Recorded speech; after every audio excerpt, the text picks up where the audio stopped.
Now what the hell do you think you're doing with that tin star, boy? Watch that boy shit, redneck. You talking to the sheriff of Rock Ridge. More than 50 years after it first hit theaters, Blazing Saddles is still one of the most talked about comedies ever made. Film students study it. Comedians quote it. Historians argue about it. And yet, buried inside all that noise, there's a detail that almost nobody talks about when they discuss why the movie actually works. It isn't a joke that was cut. It isn't a rumor about a feud. It's something far simpler and far stranger. The funniest movie of its era owes its emotional stability to the quietest performance in the cast.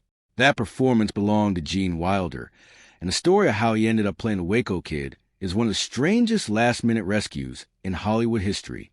Once you understand what happened in the days before filming began, and what Wilder chose to do with the role once he had it, it becomes almost impossible to watch the film the same way again. This isn't a story about a scandal. It's a story about a decision, one actor's decision to do less, in a movie where everyone else was doing as much as humanly possible. And it's a story about how that single choice may have kept the entire production from falling apart. When Mel Brooks began shooting Blazing Saddles in the spring of 1973, the role of the Waco Kid had already been cast. The part belonged to Gig Young, a respected character actor with a long career behind him and an Academy Award already on his shelf for They Shoot Horses, Don't They? On paper, Young made sense. He had the gravitas of an older leading man, the kind of face that could sell the idea of a gunslinger who had burned out long before the story started. Brooks had every reason to believe the casting was settled. It wasn't. According to accounts from people who were on set, Young arrived for the first day of filming in visibly poor shape. He was unsteady, sweating heavily, and struggling to get through his lines. At first, some crew members assumed he was simply nervous, or perhaps overdoing a bit of method preparation for a character who was supposed to be perpetually drunk. But what was actually happening was much more serious. Young was in the grip of severe alcohol withdrawal, and by the end of the morning he had collapsed on set. Filming stopped immediately. A production already operating on a tight schedule and an uneasy relationship with its studio suddenly had no one to play one of its central roles. Brooks didn't have the luxury of running a new casting process. He needed someone who could step into a half-finished production, learn a character on the fly, and be trusted completely. So he called Gene Wilder, an actor he had already worked with a few years earlier on Producers, where Wilder had earned an Academy Award nomination for his performance as the anxious accountant Leo Bloom. The two men had a shorthand built on that earlier collaboration, and Brooks knew exactly what Wilder was capable of under pressure. What's remarkable about this moment isn't just that Wilder said yes. It's how quickly and unconditionally he said it. By most accounts of production, Wilder didn't ask to see a finished script, didn't negotiate his fee, and didn't request time to prepare. He simply agreed to come, and within roughly a day he was on a plane. He arrived on set still adjusting to the time change, having barely had time to process what he was walking into, let alone rehearse a character that had already begun shooting under another actor entirely. There's something almost unbelievable about how fast Wilder settled into the part. Most actors spend weeks, sometimes months, building a character from the inside out, working through backstory, motivation, physical mannerisms. Wilder had none of that runway, and yet by the time the cameras were rolling again, he wasn't just reciting lines written for someone else. He had already found the rhythm of a man who was tired in a very specific way, tired not from age but from disappointment. It's fair to wonder whether the Waco Kid would have carried the same melancholy undertone if Young had remained in the role. We'll never know for certain, but what we do know is that Wilder's version of the character became the one audiences remember, the one that gets quoted, the one that's held up decades later as one of the most beloved supporting performances in American comedy. Brooks never described a recasting as some kind of fate, and there's no reason to romanticize what was, in the moment, a genuine production crisis. But once Wilder stepped into the role, there was no returning to the original plan. What started as Damage Control became one of the defining comic performances of the decade, and it all traces back to a phone call made in the middle of an emergency. Here is the detail that gets missed most often, the one buried underneath all the slapstick and the campfire jokes and the fourth wall breaking chaos of the film's final act. Gene Wilder made a very deliberate decision about how he was going to play the Waco Kid, and that decision had almost nothing to do with being funny, by multiple accounts. Wilder was clear from the start that he had no interest in playing a role for laughs in the conventional sense. In a film packed with broad physical comedy, outrageous characters, and jokes designed to hit as hard and as fast as possible, Wilder chose restraint. He played the Waco Kid with flat, weary calm, a man who had already seen everything worth seeing and simply didn't have the energy left to react to any of it. He didn't push his line readings. He didn't mug for the camera. He leaned into stillness, and that stillness gave the character a kind of gravity that none of the other roles in the film were built to carry. This wasn't a small stylistic quirk. It was, according to people who worked closely with both Brooks and Wilder, one of the things that gave the entire film its structural stability. Blazing Saddles is a movie built almost entirely on excess. Characters who exist to be as absurd, as loud, and as over-the-top as possible. Without a counterweight, that kind of comedy risks collapsing into pure noise, a string of gags with nothing underneath them. The Waco Kid became that counterweight. He was a ghost wandering through the chaos, someone who had clearly lived through his own version of the Old West mythology and come out the other side disillusioned rather than triumphant. Take the introduction of the character in the jail cell, one of the most quoted sequences in the film. The joke about shaky hands and a lost reputation as the fastest gun in the West works because of the setup and the wordplay, yes, but it lands as hard as it does because Wilder delivers it with something closer to exhaustion than showmanship. There's no wink to the camera. There's a man quietly admitting the worst thing about himself, and somehow that admission is what makes the scene funny rather than just sad. Strip away Wilder's restraint in the same lines, deliver with more energy or more obvious comic timing, would almost certainly land as a much thinner joke. People who knew Wilder personally often described him as thoughtful and meticulous, someone who thought carefully about tone and rhythm rather than chasing the biggest possible reaction in the moment. That temperament shows up directly in his choices as an actor. Even in a film engineered around shock value and audience-baiting punchlines, Wilder's comic instincts ran in the opposite direction, toward precision, toward timing that rewarded patience rather than volume. It's part why his lines from the film are still quoted today, not because they're the loudest moments in the movie, but because they're often the most unexpected ones, delivered by the character who seems the least interested in getting a laugh. Was this a risk? Almost certainly. In a film this loud, an underplayed performance could easily have been swallowed whole, reduced to forgettable supporting turn nobody remembers a decade later. But Wilder seemed to understand something about comedy that a lot of performers miss. Contrast is what makes absurdity land. By refusing to compete with the noise around him, he made everyone else's chaos funnier by comparison. His stillness became the calm center that the rest of the film's madness could spin around. And that calm center is a big part of why the films still hold together as well as it does more than 50 years later. Before Cleveland Little was cast as Sheriff Bart, the role had a very different name attached to it, Richard Pryor. Pryor was one of the film's co-writers, brought in by Brooks specifically because of his sharp, unfiltered perspective on race and power in America, the exact perspective the film needed if its satire was going to have any real teeth.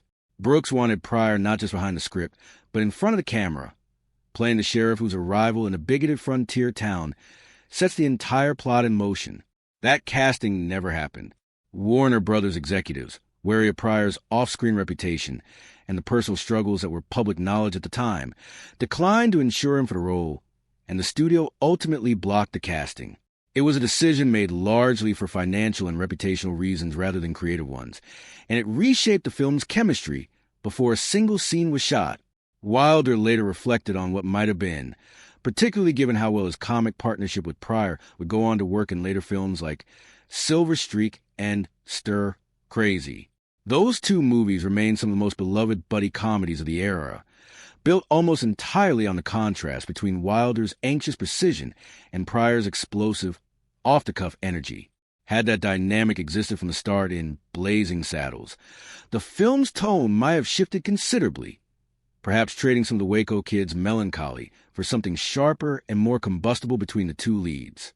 It's an interesting hypothetical, but there's no evidence Wilder ever expressed real resentment about how things played out. If anything, The eventual pairing with Pryor in later films may have benefited from arriving after both men had already built their own separate reputations. What's often forgotten is that Pryor's fingerprints remain all over Blazing Saddles, even without him appearing on screen.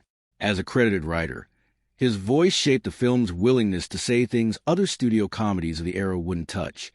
The specific, uncomfortable way it used racist language as a weapon against the people speaking it rather than the people it targeted. Cleveland Lewis' performance as Bart carried that writing forward with tremendous skill, giving the character a dry, unbothered confidence that made every scene with the town's oblivious bigots land as satire rather than spectacle. But the underlying bite of many of those scenes traces directly back to Pryor's contributions in the writer's room, even though the credits list him only as a writer and not a star. It's genuinely rare for someone to shape a film's identity so thoroughly without ever appearing in it. Pryor managed exactly that. And while it's tempting to imagine an alternate version of Blazing Saddles, where he and Wilder shared the screen for the first time, it's worth remembering that the version we got is the one that actually built the film's legacy. Pryor's satire embedded in every scene, Wilder's stillness anchoring every quiet moment, even if the two of them wouldn't share a frame together until years later. Behind the scenes, the production of Blazing Saddles was not exactly a calm environment. Brooks was pushing against studio executives nervous about the film's content, working under real-time pressure and managing a cast that included some genuinely unpredictable improvisation. It was, by most accounts, a stressful shoot, even if the finished film feels breezy and chaotic in the best possible way. In that environment, Wilder reportedly became something of a stabilizing presence. While Brooks brought the manic energy and the big creative swings, people who worked on the film have described Wilder as someone who rarely raised his voice, rarely demanded attention off camera, and generally moved through production with the same quiet control that defined his on-screen performance. That kind of steadiness matters more than it might seem on a set where everyone else is running on adrenaline and improvisation. It gives a production something to orient around when things start to feel chaotic. Wilder also had a habit of quietly helping other actors with small adjustments. A suggestion about timing, a note on when to hold back rather than push forward. This wasn't delivered as formal mentorship or a lecture. It came out in small situational moments between takes, informed by his own years of stage work and by what he had already learned working alongside Brooks on the producers. Some people involved with the production have described him half-jokingly as functioning almost like an unofficial tone setter for the film, someone who understood, better than most, exactly how far the satire could stretch before it stopped working. One of the more well-documented pieces of Blazing Saddles trivia is that the earliest idea for Young Frankenstein was born during this same production. During breaks in filming, Wilder began talking with Brooks about a concept that had been forming in his head. Whether the descendant of the original Dr. Frankenstein wanted absolutely nothing to do with his family's infamous legacy. Brooks wasn't immediately sold on the idea. He was, understandably, focused entirely on getting Blazing Saddles finished and past a nervous studio. But Wilder kept working on it, eventually writing a draft on his own before bringing it back to Brooks.